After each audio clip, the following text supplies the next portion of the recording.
Baiklah, selamat pagi Bapak Ibu Guru. Kayaknya kurang semangat nih. Selamat pagi Bapak Ibu Guru. Baiklah, mungkin hari ini kami mahasiswa pendidikan kimia akan berbagi atau sharing mengenai pengembangan media. Sebelumnya perkenalkan, nama saya Cynthia Ginting dan partner saya Nabila Diomara. Kami akan berbagi tentang pembuatan media pembelajaran in IT App Inventor berplatform Android. Jadi untuk pertama mungkin dimulai oleh Nabila terlebih dahulu. Nabila, dipersilakan. Baiklah, terima kasih kepada Ruth selaku moderator di sesi kali ini yang telah memberikan kesempatan kepada saya untuk menyampaikan materi mengenai pembuatan media pembelajaran MIT App Inventor berplatform Android. Baiklah, sebelum kita mengetahui bagaimana cara pembuatan aplikasi berbasis Android dengan menggunakan MIT App Inventor ini, ada baiknya kita mengetahui terlebih dahulu apa itu MIT App Inventor.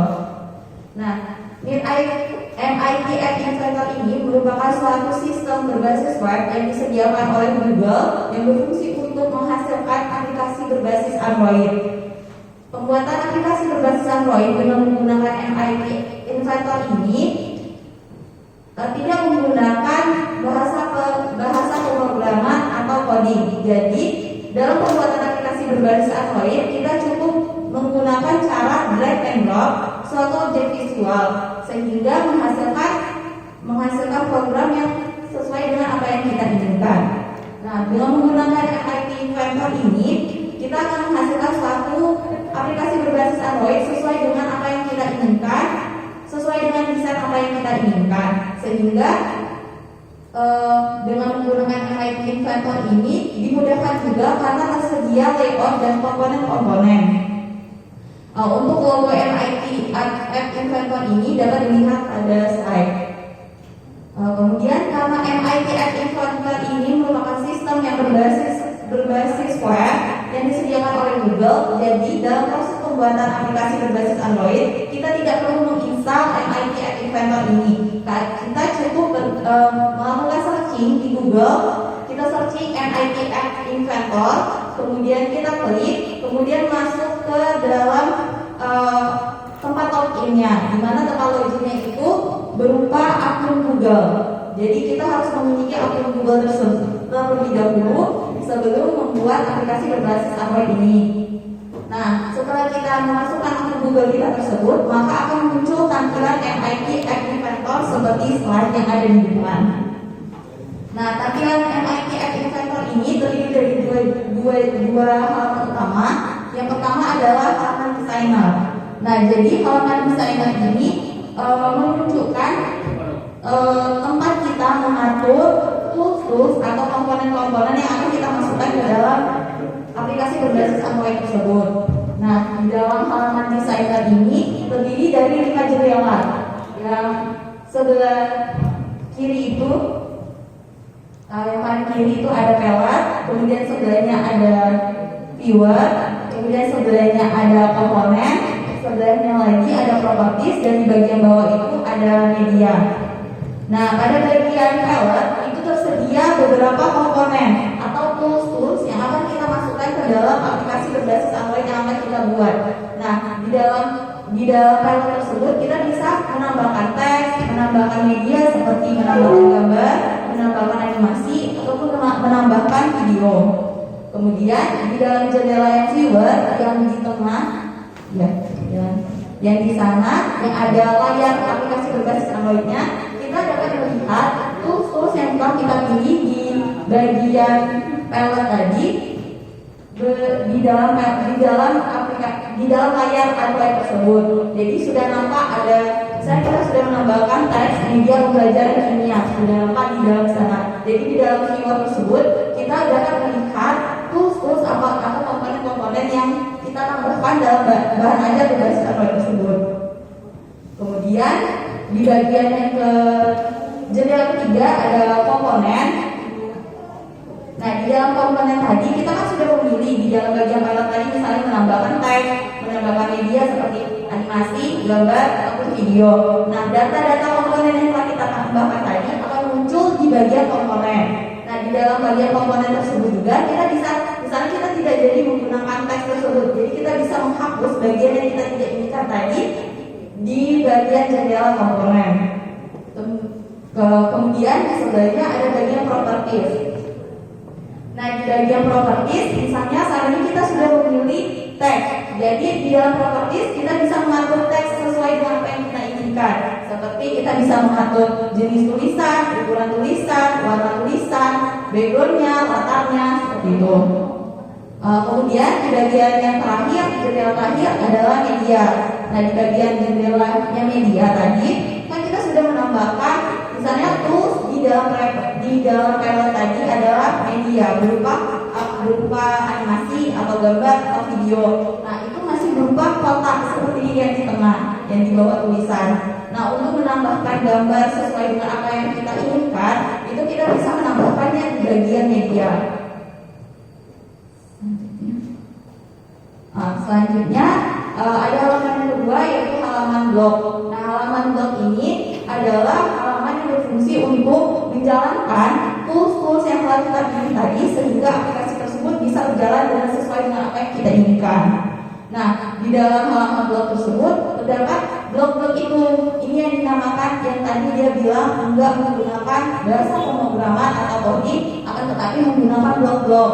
Jadi blog-blog tersebut akan dipadu-padankan sehingga nanti aplikasi tersebut akan berjalan sesuai dengan apa yang kita inginkan.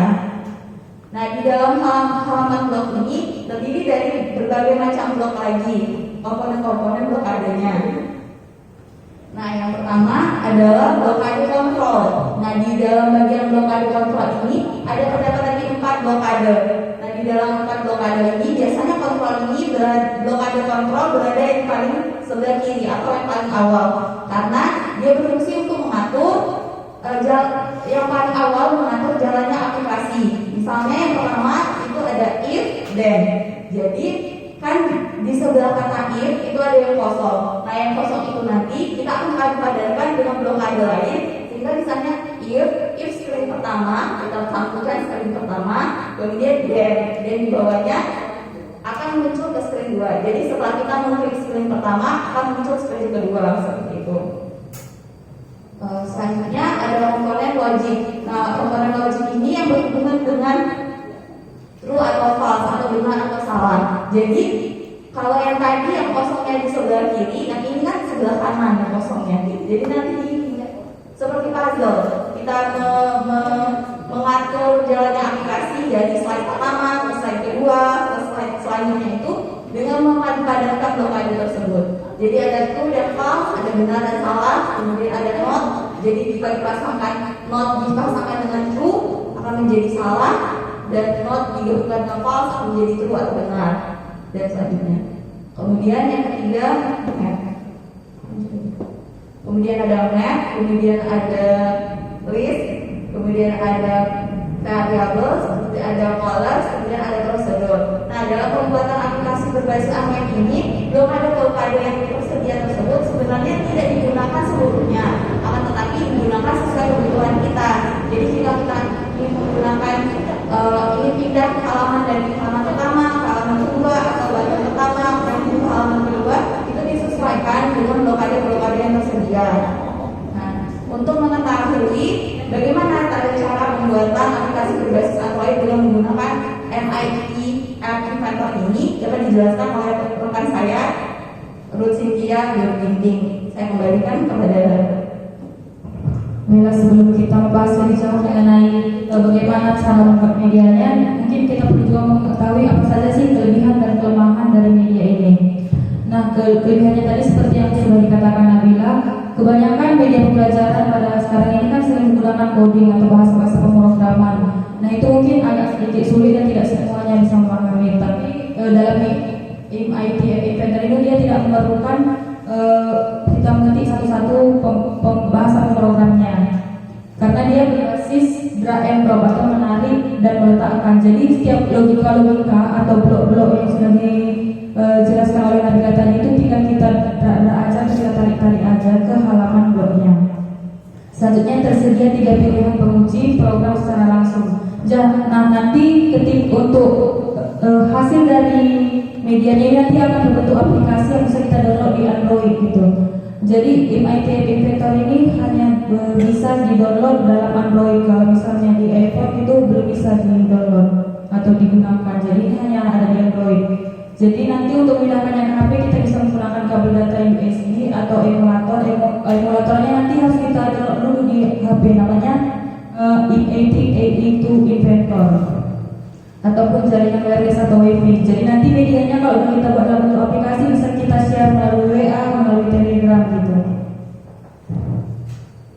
Nah, tetapi di balik kemudiannya itu ada beberapa kelemahannya. Yang pertama, karena berbasis web harus terkoneksi dengan internet. Jadi dalam membuat media belajar itu kita harus tersambung dengan internet gitu, tidak bisa digunakan secara offline. Selanjutnya halamannya itu kosong. Jadi seperti yang sudah dijelaskan pertama tadi, tampilan awalnya itu kosong. Jadi kita sebagai pembuat media itu harus pintar-pintar untuk buat desain yang menarik. Dan tampilan saat buat dan saat jadi terkadang sedikit berbeda. Maksudnya itu berbeda HP, kadang-kadang dia berbeda tampilan tergantung dari ukuran HP-nya, seperti itu. Nah, selanjutnya kita masuk ke langkah pembuatan aplikasi Android. Yang pertama kali kita lakukan adalah kita buka aplikasinya di linknya http://apps.inventor.mit.edu. Nah, nanti akan muncul tampilan seperti ini. Setelah itu kita klik nanti tombol yang ini, klik apps. Jadi nanti ketika kita pilih menu klik apps, akan muncul tampilan seperti ini. Kalau nanti kita belum login, kita login dulu menggunakan akun Google kita. Selanjutnya kita akan pilih, nanti ada pilihannya start new project untuk buat project baru. Akan muncul tampilan seperti ini. Kemudian nanti di sini kan ada projectnya, kita bisa buat apa nama proyek yang kita atau nama media yang kita lakukan. Setelah itu klik nanti tombol OK. Nah, setelah klik OK maka tampilannya akan seperti ini gitu. Nah, nanti tampilannya itu bisa kita ubah atau disesuaikan dengan ukuran HP kita. Nah, kalau biasa kita menggunakan ukurannya misalnya 16:9 gitu. Jadi hasilnya 16:9. Ketika di HP kita mungkin hasilnya bisa 16:9, tapi ketika kita kirim ke orang lain mungkin nggak sesuai karena ukuran HP kita berbeda. Itu tadi yang bisa menjadi kelemahannya. Ini dia tampilan kosongnya. Setelah kita mendesain sedemikian rupa, kita bisa, ini salah satu contoh yang sudah saya buat gitu. Tapi nanti mungkin untuk Bapak Ibu bisa menyesuaikan dengan kreativitas atau kebutuhan dari media yang Bapak Ibu butuhkan.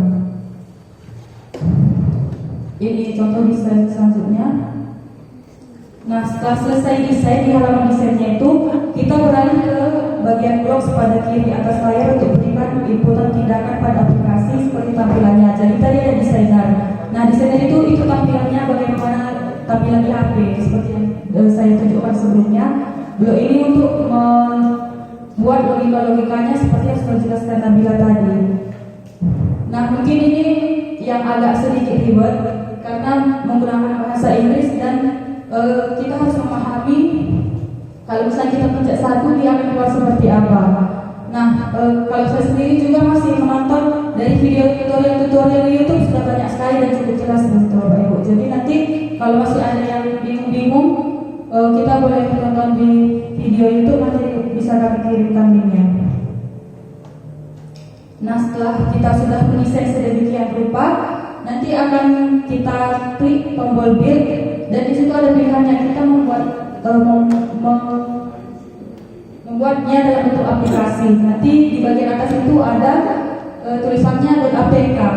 Berarti nanti medianya itu akan berbentuk aplikasi. Setelah itu, setelah kita build atau kita buat aplikasinya, sekarang kita tinggal install. Nah, ini dia contoh aplikasi yang sudah saya buat. Mungkin itu aja untuk Bapak Ibu. Mungkin ada pertanyaan mengenai aplikasi ini.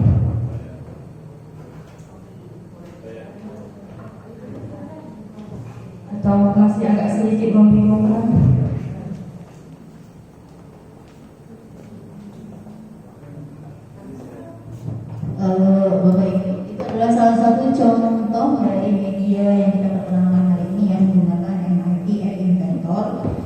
sebenarnya media yang memang khusus dikembangkan oleh universitas di luar dari Oxford, bukan MIT, Massachusetts Institute of Technology di Amerika Serikat, yang memang khusus dikembangkan untuk proses pembelajaran. Ya. Kalau misalnya kita mau mengembangkan media dari awal, elektronik itu kalau misalnya orang komputer itu mereka biasanya terlibat pakai coding, pakai kode-kode gitu ya. Nah kalau ini kita hanya tinggal menggunakan saja, tinggal memasukkan materinya mau apa, tinggal kita masukkan dalam aplikasi ini. Mungkin dari pertemuan kali ini itu detailnya belum terlalu terlihat ya Bapak Ibu ya. Tapi seperti yang tadi disebutkan oleh mahasiswa kami, sebenarnya tutorialnya sudah banyak di YouTube. Kalau kita ingin menggunakan medianya dengan lebih detail lagi, jadi tombol apa yang harus diklik, kalau ingin memasukkan video misalnya tombol apa yang harus diklik, kalau ingin memasukkan gambar misalnya seperti apa prosesnya. Jadi secara detailnya itu mungkin tidak bisa disampaikan pada hari ini karena waktu yang terbatas. Tapi kalau memang Bapak Ibu ada pertanyaan, mungkin silakan Bapak Ibu. Kalau memang ada pertanyaan terkait materi yang pertama, dipersilakan. Ya silakan Pak.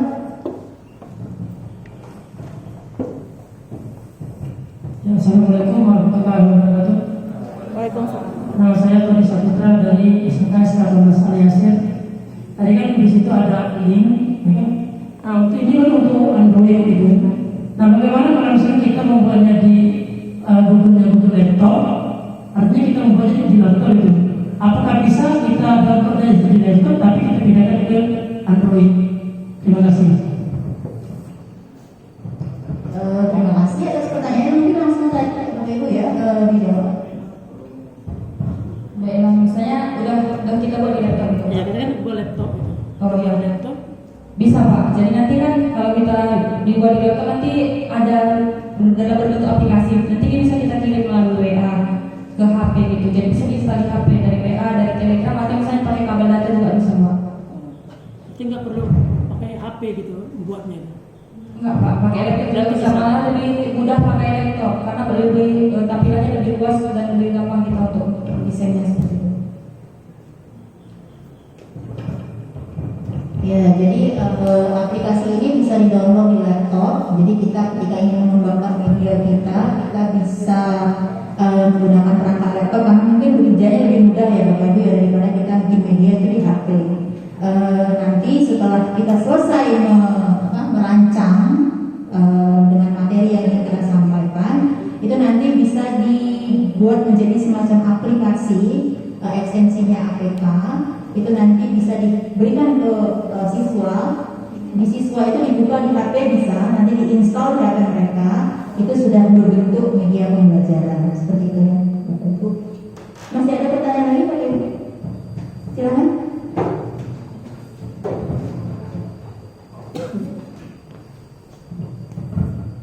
Oke, selamat siang semuanya. Nama saya adalah Salim Sidarmi.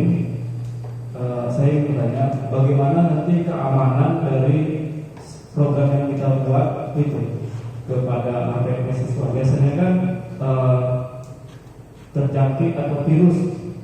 Nah, jadi di HP siswa itu nanti kadang error gitu, atau muncul iklan gitu.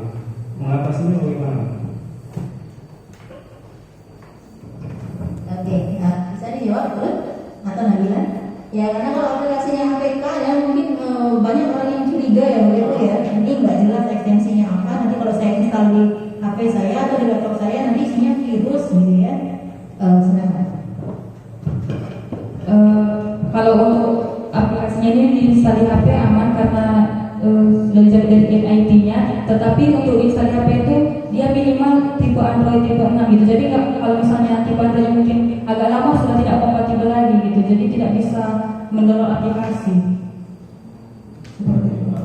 Kalau di atas 6. Iya 6 dan di atas 6 minimal 6 seperti itu. Ya mungkin bisa saya tambahkan juga karena aplikasinya ini ekstensinya APK atau aplikasi ya Bapak Ibu ya. Mungkin banyak orang yang tidak percaya ketika ingin menginstalnya di perangkatnya masing-masing. kalau misalnya sumbernya dari Bapak Ibu guru yang mendesain, tentunya sudah bisa menjamin ke siswa bahwa ini aplikasi yang aman, nanti didesain oleh Bapak Ibu guru sendiri. Jadi itu softwarenya sendiri sudah dijamin oleh MIT-nya sehingga itu aman. Ya kalau Bapak Ibu tidak menginstal virus ke dalamnya, saya kira aman juga buat siswa. Saya kira begitu. Masih ada Bapak Ibu? Silakan Pak. Ya, mau saya tanya, ini materi ini dibuat khusus untuk satu kali penyampaian materi atau berkali-kali, atau misalnya kita menambah lagi atau buat baru lagi atau cukup menambah sedikit gitu nak? Ya, itu barangkali. Terima kasih pertanyaannya Pak. Jadi ini mungkin apakah kalau misalnya materinya banyak, apakah harus dibikin berkali-kali atau cukup satu kali saja kita buat begitu ya Pak? Kurang lebih. Bapak, saya akan mencoba menjawab pertanyaan dari Bapak. Nah, jadi dari aplikasi berbasis materi yang kami buat ini, nantinya misalnya dalam satu materi itu terdiri dari 4 pertemuan. Nah, jadi dalam satu materi itu di button materinya itu nanti Pak, kita klik button materi, kemudian dipecah lagi menjadi materi submateri 1, submateri 2, submateri 3, submateri 4. Jadi kita bisa membuatnya untuk satu materi, tapi untuk digunakan dalam beberapa kali pertemuan seperti itu. Jadi ibaratnya kalau seandainya dalam 1 tahun itu kan kita banyak tuh perkade namanya. Iya. Berarti sudah kita rancang dari awal berarti ya. Iya. Untuk 1 semester misalnya materinya. Bukan kalau kan sekarang ada teman-teman yang maunya ketika mau ngajar buat dulu, nah, biasanya kayak gitu. Nah, model seperti itu atau kita udah desain itu dari awal untuk 1 tahun misalnya. Untuk 1 tahun pembelajaran misalnya, gitu menurut saya. Itu mungkin preferensi atau pilihan dari Bapak Ibu seperti itu. Boleh per materi, boleh sekaligus, boleh per submateri gitu. Jadi tergantung kebutuhan pembelajaran sebenarnya Pak. Kalau misalnya saya buat ini khusus untuk satu materi gitu dan bisa dibawakan beberapa kali pertemuan seperti itu Pak. Tapi kalau misalnya membuat hanya untuk satu pertemuan boleh juga. Tapi kan dia jadi butuh lebih banyak aplikasi untuk dibawakan dalam satu materi seperti itu. Jadi idealnya untuk 1 tahun ya gitu. Takutnya kan kalau per materi masuk otomatis ada beberapa APK yang udah kita transfer ke anak gitu kan. Ya. Mungkin sedikit saya tambahkan pemilihan keluasan materi yang ingin kita sampaikan di media ini itu tentunya preferensi atau pilihan Bapak Ibu ya. Apakah ingin semua materi itu dimasukkan ke dalam media atau ini kan kadang materi-materi tertentu itu punya karakteristik masing-masing ya Pak ya. Kadang mungkin tidak cocok menggunakan media ini sehingga yang kita gunakan dalam media ini itu hanya materi yang sesuai saja. Jadi kalau memang Bapak merasa materi yang diberikan dalam 1 tahun itu memang cocok digunakan media MIT ini, saya kira nggak masalah dibuat untuk 1 tahun atau mungkin 1 semester. Tetapi mungkin ada karakteristik materi tertentu yang tidak cocok, itu mungkin buat media lain seperti itu. Jadi itu pilihannya mungkin ada di Bapak Ibu, tergantung KD-nya, tergantung kebutuhan kompetensinya, tergantung karakteristik materinya itu dalam mendesain media. Saya kira begitu. Saya kira untuk menghemat waktu untuk sesi pertama ini kita cukupkan ya sesi tanya jawabnya. Kalau memang masih ada pertanyaan terkait materi yang pertama, nanti mungkin bisa disampaikan ke perwakilan SMKS 10 ya, bisa disampaikan ke kami, nanti kita bisa